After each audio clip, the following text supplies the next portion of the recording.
유명한 성자가 있습니다. 선 프란시스라고 하는 유명한 성자가 있습니다.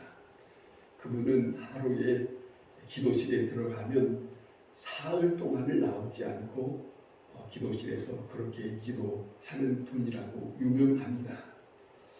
근데 그는 그 기도의 내용은 특별하게 다를 거 없고 똑같은 그런 기도로 반복적인 그런 기도를 드린다고 합니다. 뭐라고 하냐면, 왜 나 같은 죄인을 이처럼 사랑하시나이까? 왜 나 같은 죄인을 이처럼 사랑하시나이까? 하나님은 누구시며 나는 무엇입니까? 하나님은 나를 이처럼 왜 사랑하십니까? 그 기도를 그렇게 반복적으로, 왜 이 기도를 하느냐 하면은 그는 조용히 하는 게 아니라 큰 소리로 밖에 있는 사람들도 다 들을 수 있도록 그렇게 했기 때문에 그가 무슨 내용으로 기도했는지를 알았다는 것이지요. 그런데 이 선 프란시스의 제자가 한 번은 기도하고 명상 중에 천국에 이끌려서 천국 구경을 하는 시간을 가졌다 합니다. 천사를 통해서 여기저기를 구경하다 보니까 하나님으로부터 높은 높임을 받는 보좌들이 여기저기가 있고, 그런데 특별히 유달리 화려하게 빈 의자가 하나 있더라는 거예요. 그래서 천사에게 이 제자가 물었더라는 거죠. 저 보좌는 비어 있는데 누구를 위해서 예비된 것입니까? 라고 물었더래요.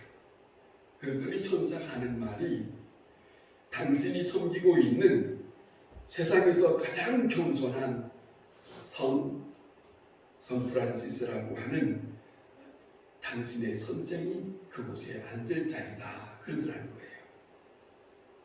이 말을 듣고 자기 선생을 자기가 잘 알고 있기 때문에 우리 선생은 초라하게 그렇게 우리와 함께 있는데 어떻게 저렇게 그곳에 앉을 수 있는가, 그런 생각도 많았겠지만은 어쨌든 간에 이 선생님에게 의문이 들어서, 그리고 선생님에게 그곳에 앉는다고 하니까 이 선생님을 시험해보겠다고 이 제자가 선생님에게 물었더라는 거죠. 선생님은 선생님 자신을 어떤 사람이라고 생각하십니까? 물었더래요. 당신은 어떤 사람이라고 스스로 생각합니까? 물었더래요.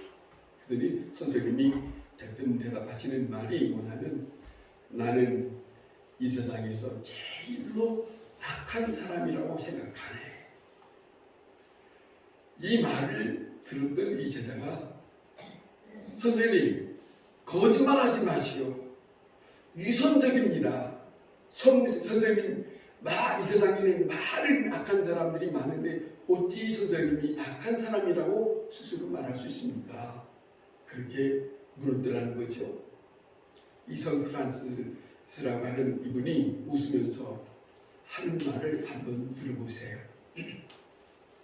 그것은 자네가 나를 몰라서 그래. 여기 있는 것 같아도 내 마음속에는 갖가지 악한 심령이 내게 있어. 그것을 내가 알고 있기 때문에 나는 이 세상에서 가장 악한 사람이라고 그렇게 내 스스로 생각하고 있네. 늘 그래서 하나님 앞에 회개하고 늘 나 같은 죄인을 하나님께서 용서하시고 사랑하시는 것을 생각하면 그저 감사할 뿐이네. 왜냐고? 나 같은 사람을 하나님이 사랑하시니까. 나는 하나님을 사랑하는 사랑을 얼마나 감사한지 내가 그걸 알고 있습니다. 그러면서 하는 말입니다. 내가 하나님으로부터 받는 사랑이 얼마나 크게 다가서 오는지, 그 큰 사랑이 내게 다가오고 있는 것을 내가 알고 있기 때문에 그렇다고 하는 말을 했다고 합니다. 우리가 이 시간에 한번 생각해 봅시다. 이 세상에 사랑받지 못한 사람 없습니다. 많은 사람에게 다 사랑을 받고 살지만은 그 사랑 속에서 살아가고 있지만은 간혹 많은 사람들이 그 사랑을 알지 못하고 있어요. 그 사랑에 대해서 감격하지 못하고 살 때가 많다는 것이죠. 자, 그것이 오늘 우리에게 다시 한번 깊이 생각하게 하는 귀한 말씀이 오늘 이 본문의 내용입니다. 오늘 이 본문의 내용 속에 성도 여러분, 기막힌 사랑받은 자의 한 여인이 있는데 그 여인이 예수님 곁에 앉아 있는 모습을 우리가 이 내용 속에서 교독한 말씀 속에 담겨져 있습니다. 예수님께서 바리새인 시몬이라고 하는 사람을 통해서 자기 집에 초청을 받았습니다. 들어가서 앉았을 때에 예수님이 오신다는 말을 듣고 동네 죄인이라고 소문난 여인이 감람류가 아니라 향유, 비싼 향유를 가지고 예수님을 찾아왔어요. 본문의 이 앞에 보면은 이렇게 되어 있습니다. 들어오자마자 그는 눈물을 흘리면서 예수님 곁에 앉아서 예수님의 눈물을 이제 발을 씻으면서 자기의 머리털로 발을 닦기도 하고 그랬다는 것이죠. 그런 내용이 여기에 담겨져 있습니다. 자, 이 여자는 이렇게 하고 있을 때 예수님을 초청했던 바리새인은 시몬이라고 하는 이 사람은 그 여인에 대해서 많이 다 알고 있으니까, 동네에 소문이 났으니까, 그래서 하는 말입니다. 저 예수라고 하는 저분이 이 여자가 누구인가를 알게 되면은 가만히 있을 수 없을 텐데 왜 가만히 있을까? 그래요. 뭐라고 하든지 말든지 누가 눈총을 두든지 말든지 이 여인에게는 오직 예수님께 자기의 마음과 정성을 다 쏟고 있는 그 모습이 오늘 여기에 담겨져 있습니다. 이 여인은 오직 예수님의 곁에 앉아서 예수님을 향해서 그가 하고 있는 일을 할 때에 예수님으로부터 이 더러운 여자야 저리 가라 이런 말을 하지 아니하시고 그저 자기 자신을 받아준 것만 해도 이 사람에게는 너무 감격한 거예요. 감격한 거예요. 자기 자신이 자기 자신을 알아요. 내가 죄인이라는 걸 뻔히 아는데 저분이 나를 모를 리가 없다는 것이죠. 그런 입장에서 나 같은 이 사람이 예수님의 곁에서 이렇게 하고 있는 것을 받아주는 그 입장을 생각하니 그저 감사할 뿐입니다. 나 같은 죄인을 저버리지 않고 받아준다. 그 마음 말입니다. 그런데 이 시몬이 비방하고 있을 때 그때 예수님이 시몬을 향해서 조용히 말씀하시고 있는 내용을 우리가 성경의 이 앞구절에 기록된 것을 보게 됩니다. 시몬에게 말합니다. 이 사람아, 내가 자네에게 할 말이 있네. 두 사람이 있네. 빚진 사람이. 한 사람은 500데나리온을 빚졌고 한 사람은 50데나리온을 빚졌네. 이 두 사람이 빚을 갚을 길이 없어서 그 사람에게 탕감을 해주었네. 그러면 이 둘 중에 누가 더 감사하고 사랑하는 마음을 가질 수 있겠는가? 이거는 누구나가 다 할 수 있는 얘기죠. 그러니까 이 말을 듣던 시몬이라는 사람이 소승치 않고 마음이 탕감받은 사람이 사랑을 많이 하겠지요. 옳다 그랬어요, 예수님이. 자, 그 말씀을 하시고, 자, 이 여자를 향해서 예수님이 바라보시고, 여보게, 이 여자를 보게, 이러신 거죠. 이 여자가 뭘 하고 있는지, 무슨 마음으로 나를 대하고 있는지, 시몬에게 다시 마음을 한번 충동하는 거죠. 알겠느냐? 조용하게 이와 같이 비슷한 말씀을 예수님은 마태복음 18장에 하시고 있습니다. 10,000달란트 빚진 자가 있었다는 거죠. 그런데 이 빚을 갚지 못하면 자기 모든 처자식들이 다 종이 되는 거예요. 갚을 길이 없어요. 용서해달라고 합니다. 그래서 주인이 갚을 길이 없는 사람에게 이 사람을 탕감해줬답니다. 그런데 탕감받은 사람이 이제는 길을 떠나서 한참 가고 있을 때 자기에게 빚진 사람을 만나게 됩니다. 자기에게 빚진 이 100데나리온이라고 하는 빚진 사람을 만나더니 내 목을 잡고 야, 이 사람아, 내게 빨리 갚으라고 막 옥조르면서 이 사람을 무겨 싸우는 거예요. 이것을 다른 사람들이 보고 그 다음에 이 다른 사람이 봤던 이 모습을 탕감해줬던 그 사람에게까지 다 통보가 됐어요. 10,000달란트를 탕감해줬던 이 주인이 그 소식을 듣고 그 사람을 다시 끌고 와라 하죠. 끌고 와서 하시는 말씀을 우리가 성경에서 듣지 않습니까? 자, 이 10,000달란트를 내가 너에게 탕감해 주었는데 너는 100데나리온을 탕감할 수 없더냐? 이거죠. 여러분 한번 생각해 보세요. 10,000달란트 받은 탕감받은 사람이 누구입니까? 다른 사람이 아닙니다. 바로 나다. 그리고 나에게 빚진 사람들이 많이 있겠지요. 살아가는 동안에. 그런데 그 가운데 이만큼 빚진 사람이 있겠지만은 그들을 대할 때에 우리는 어떻게 대해야 되느냐 하는 것을 말씀하고 있는 내용이 아니겠습니까? 자, 이 말씀을 들었던 이것은 바로 뭐냐면 마땅히 탕감해줘야 하는 것이 마땅한 거라는 거죠. 내가 많이 탕감받았다고 하는 사람, 그 사람이면 당연히 마땅히 이 문제는 다른 어떤 사람에게도 탕감해줄 수 있는 마음이 있어야겠다는 거죠. 이 탕감이라고 하는 말을 사랑으로 바꾼다면 우리는 하나님으로부터 엄청난 사랑을 받은 자라.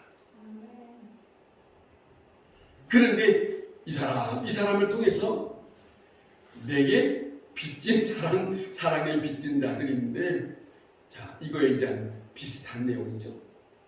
근데 너를 어찌하여 나에게 적게 사랑하느냐 하고 트집 잡을 수 있다는 거지. 그런 거와 같은 거 아니겠습니까? 여러분, 그리스도인에게 주시는 말씀, 하나님의 자녀들에게 주시는 말씀이에요. 하나님의 말씀을 듣고 사는 자들에게 이게 뭐냐면 아버지의 뜻 가운데 있는 말씀이거든요. 이걸 넣어버리고 다른 생각을 할 수는 없다 할 거죠. 이게 중요하거든요. 여러분, 사랑 중에서 가장 큰 사랑은 사죄입니다. 용서받은 겁니다. 죽음보다도 더 무서운 것이 사죄입니다. 무거운 것이. 자, 죄에 대해서 용서받은 것, 그 용서받은 것은 사랑을 받은 거예요. 엄청난 사랑으로 그 대가를 치르고 그 용서를 받은 것이거든요. 죄 용서받은 자로 살아가는 것이 하나님의 자녀의 모습입니다. 자, 그리고 오늘 우리가 하나님의 자녀로 살아가는 것은 이거죠. 많은 사랑을 받았으니 우리는 주님의 곁에 있어야 돼요. 이 여인처럼 주님의 곁에서 주여 아버지의 사랑을 나는 잊을 수 없습니다. 이거 말이죠. 예수님의 발을 씻은 사람 그 마음, 그것이 바로 그 사랑받은 것에 자기의 응답이에요. 하나님의 사랑, 엄청난 무한한 사랑을 받은 자의 응답이 우리는 예수님의 곁에서 주님의 사랑의 감격 속에서 있는 내 자신의 모습이어야 한다. 이 여인은 예수님께로부터 이 사랑받은 그 감격으로 예수님의 곁에 있지 않습니까? 그렇죠? 죄 사함 받은 것보다 더 중요한 것이 없어요. 그렇지 않습니까? 이 여인은 다른 사람들이 말할 때에 창녀라고 말하는 그런 정말로 죄인이에요. 다른 사람들로부터 다 저 사람은 죄인이야, 저 사람은 죄인이야 이렇게 들을 수 있는 사람이지만 본인이지만 자 남보다도 나는 더 큰 사랑을 받은 자라고 이 사람은 여기고 있다는 거예요. 그것을 내가 잘못된 삶을 살고 있으나 그 잘못된 삶을 살고 있는 가운데 나는 하나님의 큰 사랑을 받고 있는 그것을 나는 잊을 수가 없다. 이것이 이 여인의 중심 속에 담겨져 있다 하는 것이죠. 자, 내가 감히 예수님 앞에 가서 예수님의 발을 씻을 수 있는 그런 입장이 될 수 없지만은 예수님이 이것을 용납해 주셨다. 나의 헌신을 예수님이 받아주었다. 나의 사랑을 주님이 받아주었다. 그 모습이에요. 오늘 이 여인의 심정이 바로 이겁니다. 예수님은 저를 많은 사랑받은 자로 여기고 있다고 하는 것을 알고 있습니다. 우리는 주님을 믿는 사람으로서 많은 사람들이 어디에 초점이 많이 있느냐 하면 엄청난 사랑을 받은 것에 대한 초점을 잃어버리고 지금 내게 다급한 것이 주세요, 해결해 주세요, 이것이 더 커져버렸어요. 그래서 아버지의 사랑을 잃어버리고 산 현대인이 아닌가, 그거 아니겠습니까? 그거 말입니다. 오늘 우리가 많은 사람 속에서 이 감격 속에서 살아야 된다고 하는 것을 잊어서는 안 된다. 그죠? 그러므로 이 감격 속에서 사는 자에게 오늘 예수님이 본문 속에서 하시는 말씀입니다. 네 죄 사함 받았느니라. 엄청난 주님의 큰 사랑받은 것을 알고 주님의 곁에 있는 자에게 주님의 새로운 축복은 내가 죄 사함 받았느니라. 이거 뭐겠습니까? 너는 나와 함께 있을 수 있다. 그렇지? 그처럼 이 세상에 그 어떤 것보다도 바꿀 수 있겠습니까? 내가 너와 함께 있을 수 있다. 이거거든요. 죄 사함 받았느니라 하는 말은 다른 게 아닙니다. 너는 나와 함께 있는 자가 되었다. 이거예요. 자, 이 여인을 보세요. 그 감격, 그 기쁨, 그 놀라운 행복 속에 있는 거 아니겠습니까? 비록 다른 사람들이 자기를 비웃는 입장이 있다 할지라도 이 여자의 마음, 이 여자의 감사와 감격의 마음이 우리의 자신의 것이 되고 그 큰 감격으로 모든 것을 소화할 수 있고 하나님 앞에 다시금 헌신할 수 있는 그 마음으로 살아갈 수 있는 하나님의 사람들이 되어야 할 것이다. 이 말씀이 우리 모두에게 하나님의 축복이 될 수 있기를 바랍니다.